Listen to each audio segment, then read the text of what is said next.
Как ще ви билица на Батко, всички ще ви изпапкам, сладко.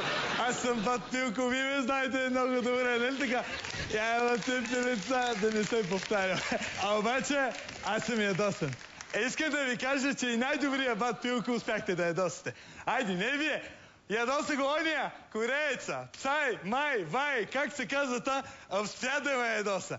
Значи, какво цял свят 1 милиард хора го гледат как прави това движение? Абе, хора, ние това движение, когато сме го правили тук при нас, още 90-та, като избухнаха здраво чалготеките го правиха това движение. А при нас е много по-хубаво. Значи, при нас какви движения има? Не 1 милиард, 100 милиарда ще ни гледат. Почва с най-простите. Сега той е псай, аз го гледам, фанал яздите и язди, нали така? Не се прави така. Първо по-тежко се танцува. Първо се танцува леко така, леко не така и вече като загрее танца е така вече. Е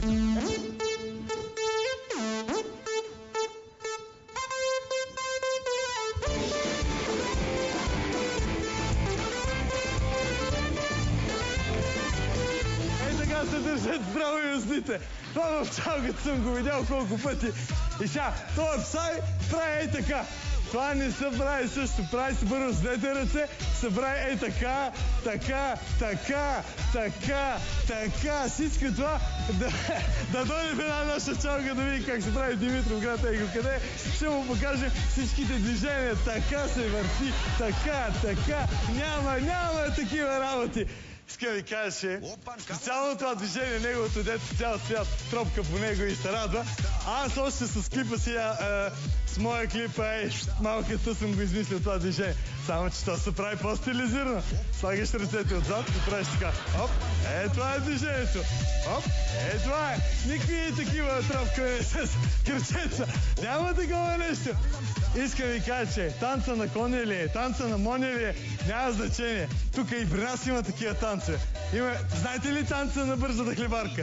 Не го знаете. Значи, заставаш така, гледаш хлебарката къде се движи, чап, я заковаваш, пак гледаш хлебарката се движи някъде тук и ти, оп, айде я заковаваш, нали? А с другия крак, ако има някоя нейна съседка и не я боташ.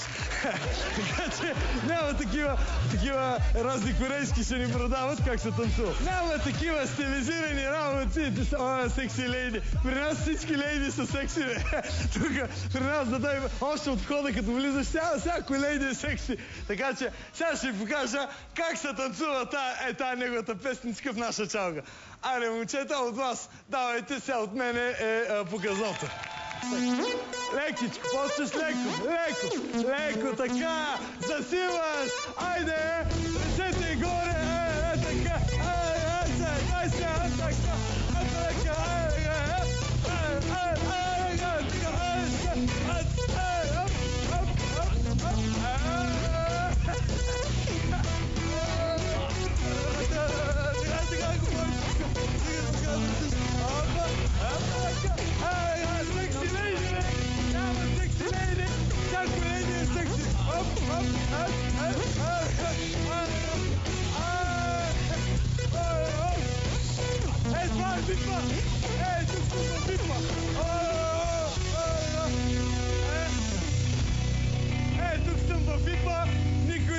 барни около мен е орел. Тъй, че видях ли, че при нас го може това. Секси лейди, випа, дай, аре, момчета, дайте нещо наше, да си го чуем, да си го обичаме. Вижте, дай.